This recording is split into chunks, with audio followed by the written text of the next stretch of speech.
Pour la toute première fois, Nemo Danet, 18 ans, entreprend l'ascension du mât de l'Hermione. Ok, tiens bon, tu le déclipses pas parce que là t'es tenu nulle part. Le jeune homme a le vertige. Arrivé jusqu'au premier plateau à 25 mètres, c'était un vrai défi pour lui. Même s'il y a du vent et du froid, ça va. J'ai réussi à vaincre enfin ma peur, donc je suis content de moi, vraiment. Évoluer sur un bateau, peu importe les conditions météorologiques, fait partie de la formation que suivent ces jeunes, sur une durée totale de 8 semaines. Et si on reprend un bateau du 18e, c'était un micro-village. Ils étaient de 300 à 1000 personnes et ils avaient tout corps de métier.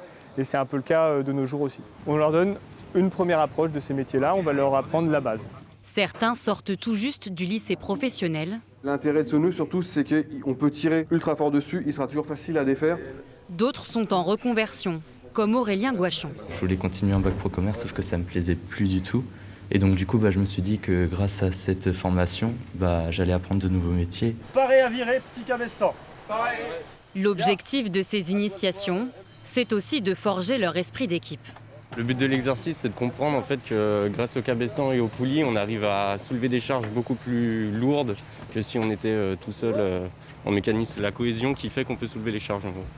L'expression on est tous sur le même bateau, voilà, ils le vivent concrètement quoi. Paloma Baucher a fait 2 CAP, a enchaîné les petits boulots. Ici, elle a enfin trouvé sa voie. À la suite, j'aimerais bien faire une formation gabier et faire une formation pour fabriquer les voiles, les réparer sur les bateaux et pourquoi pas partir sur la prochaine expédition en 2022 s'il y en a une. Devenir maître voilier, un rêve dont elle se rapproche un peu plus grâce à cette formation.